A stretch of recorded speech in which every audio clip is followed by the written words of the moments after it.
இப்போ வந்திருக்கிற டீமுக்கு ஒரு விஷயம் ரொம்ப முக்கியமாக சொல்லணும் அப்படிங்கிறது என்னோட ஆசை. ஏன்னா இந்த படமாவது அட்லீஸ்ட் இந்த படத்துலேருந்தா ஸ்டார்ட் பண்ணுங்க அப்படிங்கிறது தான் மேட்ரு. சிட்டியில் இருக்கிற முக்கியமான காம்ப்ளெக்ஸில் ஒரு ஷோ வாங்குறதுங்கிறது மிகப்பெரிய பிரச்சனையாக இருக்குது. இதை யார்கிட்டையும் எழுதவே மாட்டாங்க. ஷோ அப்படின்ட்டுருவாங்க, சத்தம் போட்டுருவோம். இல்லைன்னா உன் படம் ரிலீஸ் ஆகுதுடா, நீ எதுக்கு இதை பேசுகிற, இப்படியே தான் ஒவ்வொரு தடவையும் அடக்கி வச்சுட்டே இருக்காங்க.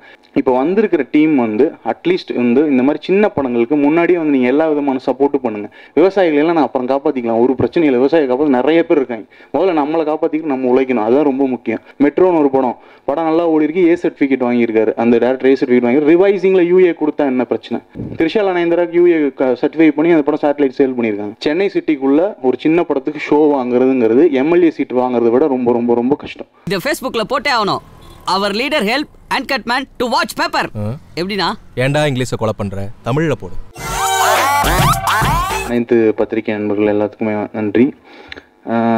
இந்த படத்தில் நம்ம டைரக்டர் இப்போல்லாம் பேர் சொல்லியெல்லாம் கூப்பிட்டாங்க, அதெல்லாம் இல்லை. இது ஒரு ஃப்ரெண்ட்லி அப்ரோச்சில் தான் இந்த படத்துக்குள்ளே வந்தோம். யோகேஷ், மீடியா பை யோகேஷ் தான் சொன்னேன். அதுக்கப்புறம் முத்தையா சார் எனக்கு ரொம்ப நாளாக தெரியும். ஸோ நாங்கள் என் படத்துக்கு அப்புறம் நான் 1.5 வருஷமாக என் படம் அடுத்த படத்துக்கான வேலைகள்லாம் போகவே இல்லை. கம்ப்ளீட்டாக டிஸ்ட்ரிபியூஷன் அண்ட் மார்க்கெட்டிங் ப்ரமோஷனுக்குள்ளேயே சுற்றிட்டு இருந்தேன்.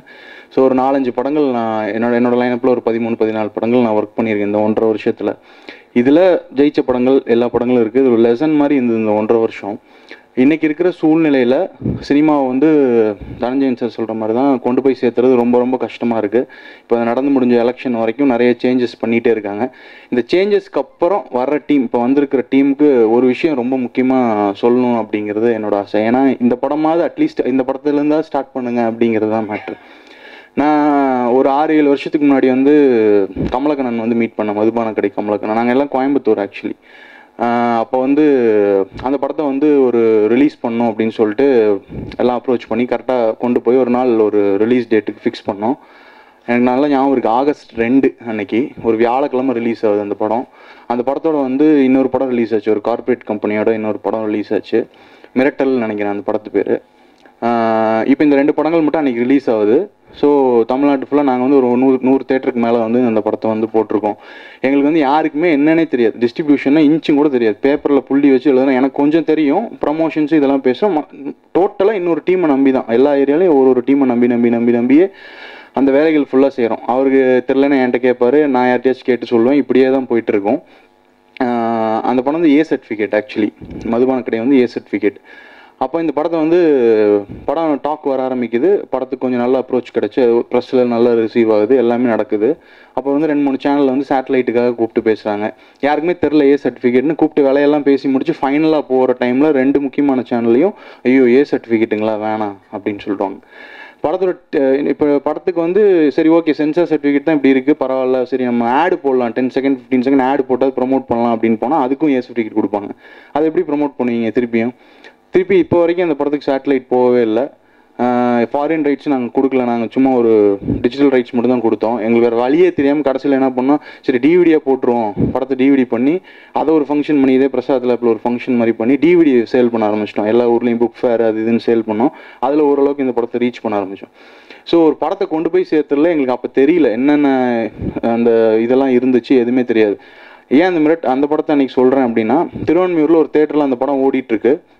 எங்கள் படம் ஓடிட்டுருக்கு, ஷோ போட்டு ஓடிட்டுருக்கு ஒரு பெரிய தேட்டரில். நல்ல ஷேர், அந்த ஒரு தேட்டரில் நல்ல ஷேர் வருது. அடுத்த நாள் எந்த வித ரீசனுமே இல்லாமல் அந்த படத்தை தூக்கிட்டு மிரட்டல் படத்தை போட்டாங்க.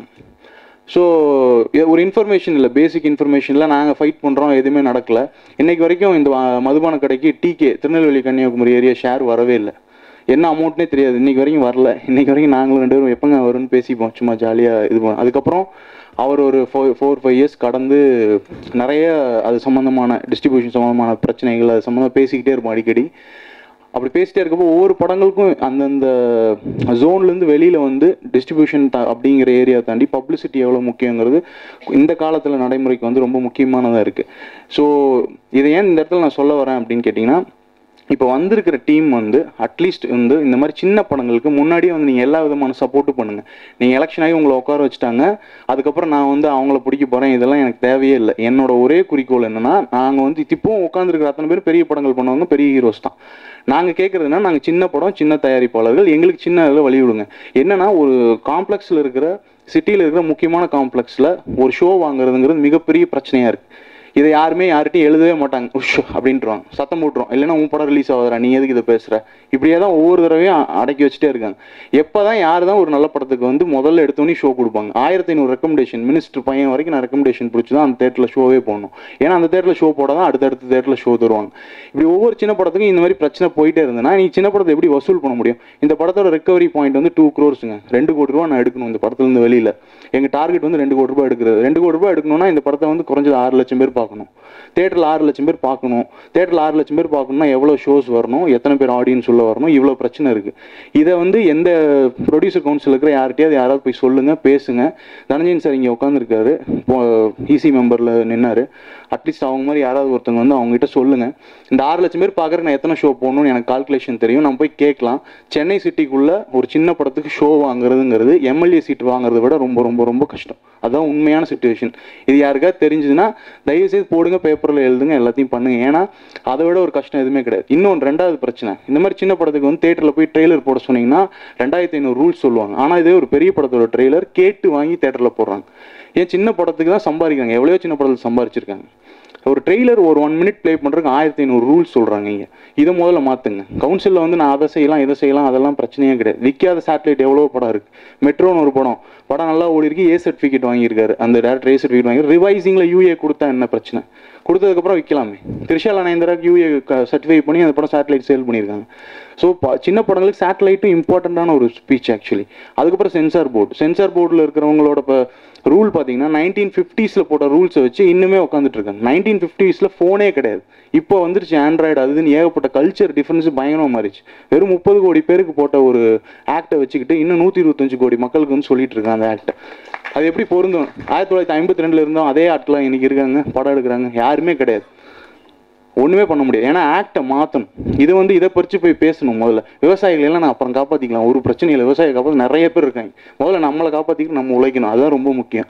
அந்த ஆக்டை மாற்றுறதுக்கு யாராவது போய் மினிஸ்டர்கிட்ட பேசுங்க, அதை செய்யணும். இங்கே இந்த 2-3 கோரிக்கையும் ரொம்ப ரொம்ப முக்கியம். அப்போ தான் சின்ன படத்துக்குலாம் வந்து இந்த சலுகைகள்லாம் கிடைக்கும், இந்த மானியங்கிற விஷயம்லாம் கிடைக்கும். அப்போ தான் அந்த சினிமா இண்டஸ்ட்ரி உருப்படும். சின்ன ப்ரொடியூசர்ஸ் வந்து காப்பாற்றுங்க, அதுதான் என்னோட இதில் ஒரு சொல்கிற முக்கியமான கோரிக்கை. நன்றி.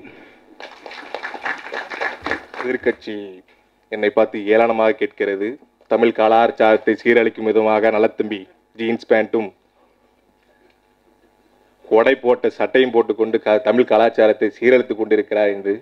ஒன்றுமில்லை, நாளை மறுநாள் ஒபாமாவுடன் ஒரு சந்திப்பு, அதை முடித்து விட்டு வரலாம் என்று தான் நினைத்தேன். அது முன்பாக இல்லை, அது அப்புறம் பேசும். என்னுடைய எதிர்க்கட்சி உறுப்பினர்கள் தலைவரிடம் கேட்டார்கள். என் தலைவர் அதற்கு மிகவும் துணிச்சலாக சொன்னார், இந்த தேர்தலில் நாங்கள் வெற்றி பெறவில்லை என்றால் ஆண்மையின் அடையாளமான மீசையை மலித்து விடுகிறோம் என்று. இப்படி ஒரு சவாலை இந்தியாவில் என் உலக அரங்கிலேயே யாராலும் விட முடியுமா? அந்த ஒபாமாவால் விட முடியுமா? முடியாது. ஏனென்றால் அவருக்கு மீசை கிடையாது. அனைவருக்கும் வணக்கம். இப்படிதான் நிறைய எனக்கு டயலாக் கொடுத்தாரு அசோக் அவர்கள். இந்த படம் எனக்கு ரொம்ப பிடிச்ச படம். ஏன்னா அசோக் அவர்களை நான் சந்திக்கிறதுக்கு முன்னாடி அவரோட ஷார்ட் ஃபிலிம் என்னை வந்து மீட் பண்ணிடுச்சு. ஸோ கான்டாக்ட் லிஸ்ட் அப்படின்னு ஒரு படம் பார்த்தேன், அவர் டைரக்ஷன் நடிக்கணும்னு முடிவு பண்ணேன்.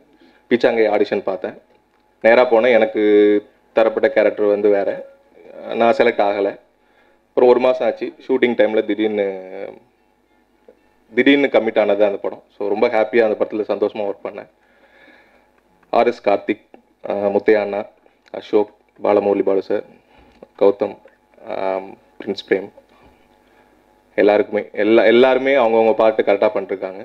ஸோ நடிகராக எங்கள் சைடில் இருக்கிற ஆர்டிஸ்டாக எல்லாருமே அவங்கவுங்க பாட்டு கரெக்டாக பண்ணிருக்கோன்னு நினைக்கிறேன். இந்த படம் எல்லாருக்கும் பிடிச்ச ஒரு படமாக, தரமான படமாக இருக்கும். நாங்கள் படத்தை பார்த்துட்டோம், அந்த நம்பிக்கையில் தான் நான் சொல்கிறேன். ஸோ அனைவருக்கும் நன்றி. பத்திரிகை, தொலைக்காட்சி, பண்பலை, எஃபி, வாட் எவர், யார் யாரெல்லாம் ஷேர் பண்ணுறாங்களோ, யார் யாரெல்லாம் ஃபீட்பேக் கொடுக்குறீங்களோ எல்லாருக்குமே நன்றி தெரிவிச்சுக்கிறேன். இந்த படம் கண்டிப்பாக நீங்கள் நல்ல கிரிட்டிக் கொடுக்குற ஒரு படமாக தான் இருக்கும். ஸோ இப்போயே தயாராகிக்கோங்க. Thank you so much Ashok brother, thank you. Dhananjayan sir, எல்லாருக்குமே நன்றி, வாழ்த்துக்கள் சார் நேஷனல் அவார்டுக்கு. ஒரு நாக்கு, ஒரு வாக்கு.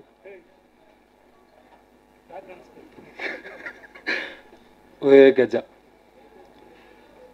என்னடா 3 லைன் சொல்கிறேன்னு நினைக்காதீங்க. 180 டைலாக் பேசியிருக்கேன். 188 டைலாக்கு. நான் தான் இந்த படத்தில் அதிகமான டைலாக் பேசியிருக்கேன். கார்த்திக் விட கார்த்திக் 210 டைலாக் பேசியிருக்காரு. நான் 188 டைலாக் பேசியிருக்கேன். இப்படி தான் சீனில் எல்லாம் இருக்கும். சொல்லும்போது பார்த்தீங்கன்னா பின்னாடி 4 பேர் சிரிச்சுட்டே இருப்பாங்க. படத்துலேயும் இப்படி சிரிப்பாங்கன்னு ஒரு நம்பிக்கை அசோக்கு என் மேலே ரொம்ப வச்சு நீ தான் பண்ணணும் நடிக்கணும்னு சொல்லி அடம்பிடிச்சு. நான் பயந்தேன். இவ்வளோ பெரிய கேரக்டர் கொடுத்துருக்கீங்க. கொஞ்ச நேரத்துக்கு முன்னாடி எமோஷனாக கார்த்திக் சொன்னானே வீடு வச்சேன் எல்லாம் பண்ணேன் அப்படி.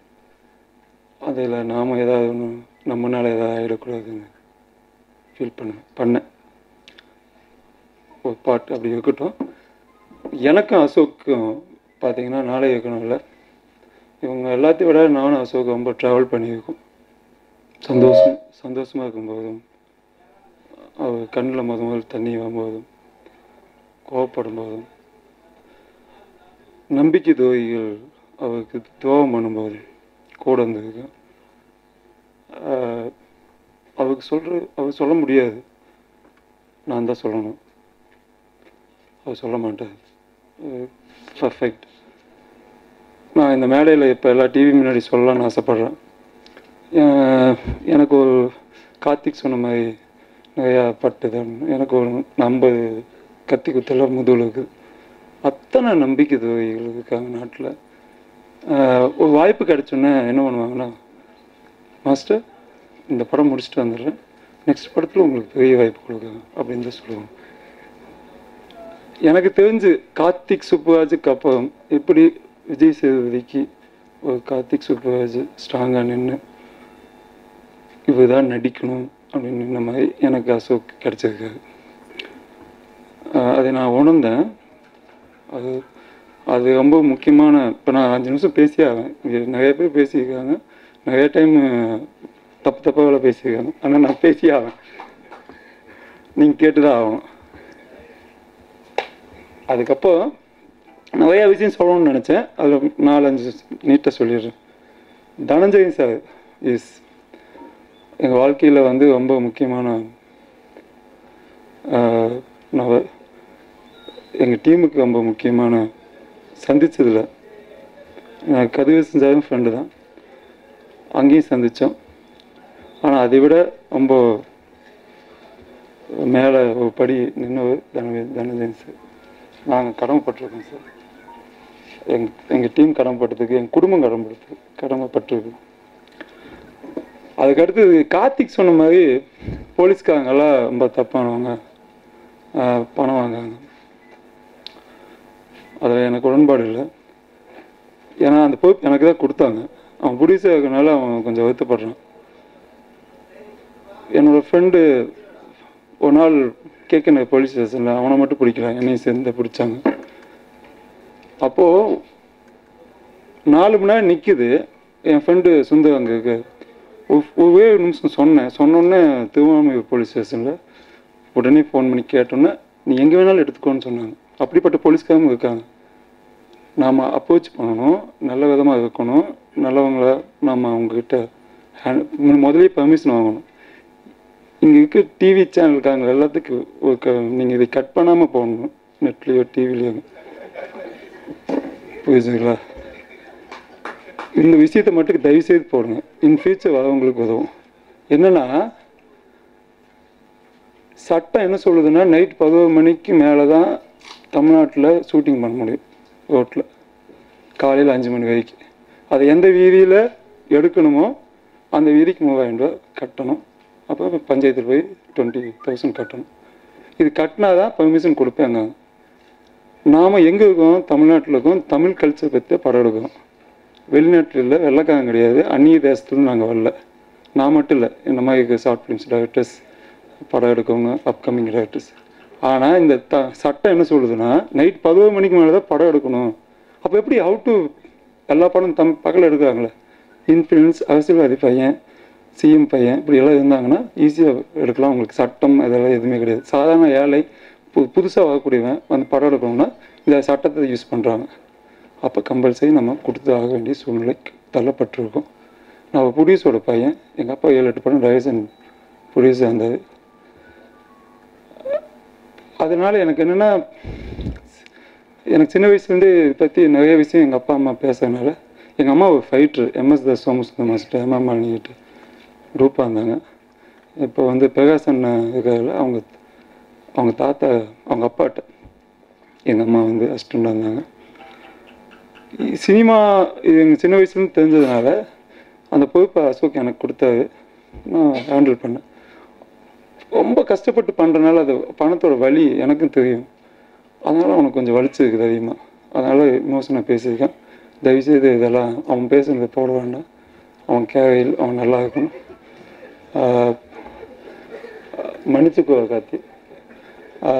ஏன்னா அவன் பழகின விதம் அப்படி. நான் வந்து சின்ன வயசுலேருந்தே படம் எடுத்துகிட்டு இருக்காங்க. வீட்டில் எங்கள் டைரக்டர் ஆர் சுந்தராஜ் வந்து எனக்கு செத்துப்பா ஆகணும். பார்த்தீங்கன்னா ஒரு 30-35 படம் ப்ரொடக்ஷன் பண்ணியிருக்கோம். நிறைய விஷயம் நாங்கள் சின்ன வயசுலேருந்து பார்த்ததுனால எனக்கு இது பெருசாக தோணலை. எங்களுக்கு சப்போர்ட் பண்ணியிருக்காங்க போலீஸ். இந்த படத்துக்கு இவ்வளோ மேக்கிங் நல்லா வந்ததுக்கு காரணம் என்னன்னா சப்போர்ட் பண்ணியிருக்காங்க. நீ ஒரு லெட்டர் முன்னாடி கொடுத்தா நான் விட்டுருப்பேன்னு தான் சொல்லுவாங்க கடைசியில். அது அவனுக்கே தெரியும். அவன் சொன்னான், அவன் தடுத்தான். நான் முட்டி போட்டு கேட்டோன்னே உடனே கொடுத்துட்டாங்க ஷூட்டிங். அப்போ உண்மையை சொன்னால் கொடுத்துட்டு போவாங்க. அது வந்து அவன் வந்து நீ எப்படி கொடுக்கலாம், நீ எப்படி வாங்கலான்னு கேட்டால் அவன் கொடுக்க மாட்டான். இப்போ டீமுக்கு தெரியும். நம்ம சொன்னோன்னே பயங்கரமாக சிரிச்சாங்கல்ல, அதனால் டீமுக்கு தெரியும். நான் இது மேடையாக நினைக்கல. என்னோட குடும்பம், என்னோட டீம், என்னோட ஆட்கள், அவங்களுக்கு 4 பேர் தான் தெரிஞ்சவங்கன்னு நினச்சிருக்காங்க. நானால அவனுக்காக உழைச்சிருக்கோம். நானும் அசோக்கெல்லாம் ரொம்ப அவனுக்காக மெனக்கிட்டு இருக்கோம், அவனுக்காக பண்ணியிருக்கோம். இப்போவும் இந்த படம் நீங்களாம் சப்போர்ட் பண்ணி, நான் ஏதாவது தப்பாக பேசியிருந்தேன் மன்னிச்சு. நான் பேச மாட்டேன் மேடையில், பேசினா இது மாதிரி சொல்ல வேண்டியது மன்னிச்சு. இது டீமுக்கு சப்போர்ட் பண்ணுங்கள்.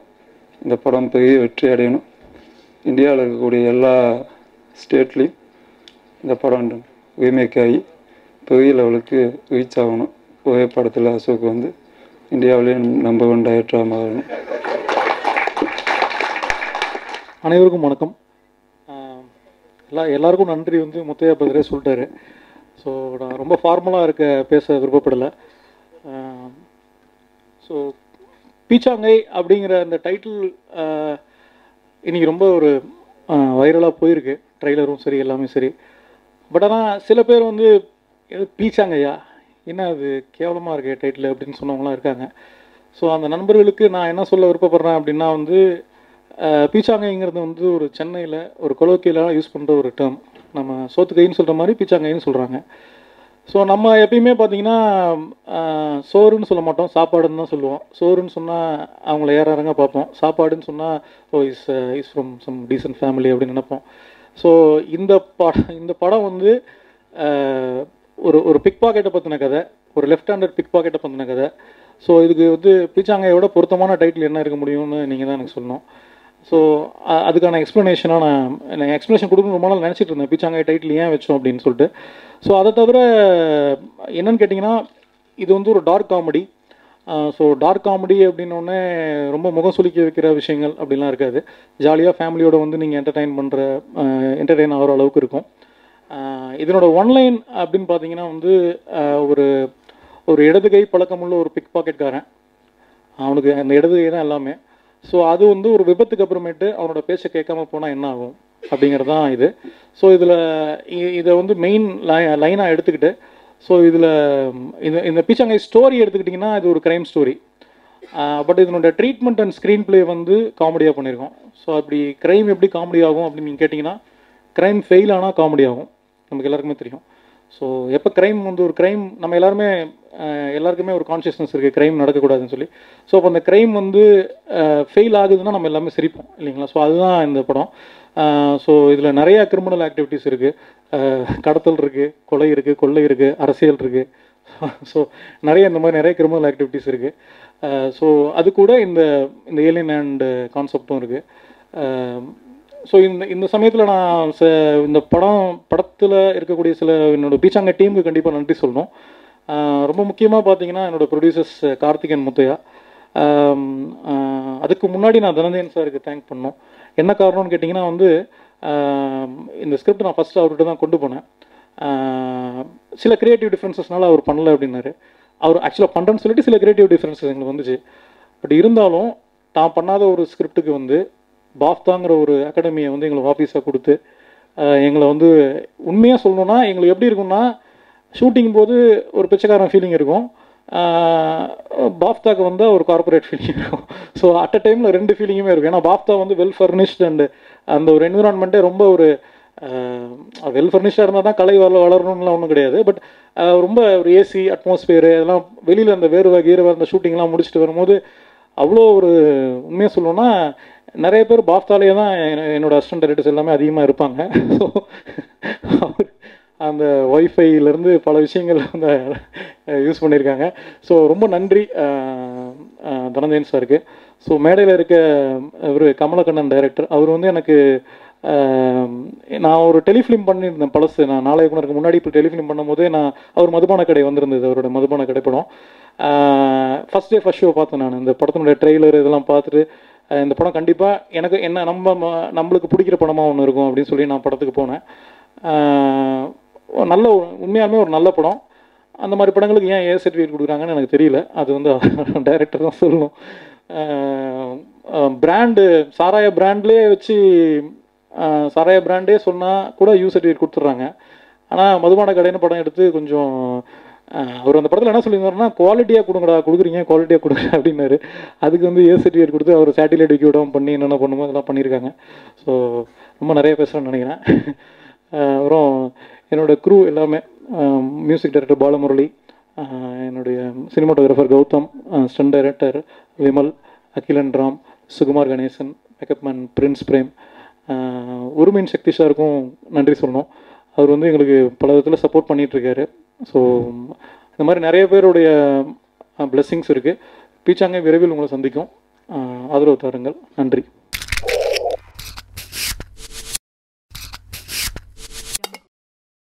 இந்த பைரசி திருட்டு வீடியோ வேண்டாம். எனக்கு தெரிஞ்சு திருட்டு விசிடினால பாதிப்புங்கிறது 10% தான். நம்ம நல்ல படம் எடுக்கணுங்கிறது தான் ரொம்ப முக்கியம்.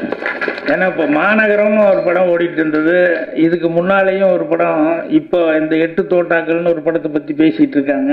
பெரிய ஆர்டிஸ்டுகள் எல்லாம் வச்சு அவங்க எடுக்கலை, கதையை நம்பி நல்ல படமாக எடுக்கணும்னு சொல்லி எடுத்ததுனால இந்த அளவுக்கு வந்து, ஏன்னா நல்ல படம் அப்படின்னு சொன்னோம்னா எப்படி இருந்தாலும் டாக்கு வந்துடும். இப்போ புது அணி வந்திருக்கு ப்ரொடியூசர்ஸ் கவுன்சிலில், உங்களையெல்லாம் ரொம்ப பிடிச்சி போய் ஓட்டு போட்டதா தயவுசெய்து நினைக்க வேண்டாம். அதாவது பாகிஸ்தான்காரன் என்னைக்காவது ஒரு நாளைக்கு தான் சண்டைக்கு வருவான், அதில் வர டேமேஜ் ரொம்ப கம்மி தான். ஆனால் லோக்கல் பொலிட்டீஷியன் இருக்காங்களே, இந்த டேமேஜ் தான் ரொம்ப அதிகம். அவ்வளவு பிரச்சனை இருக்குது.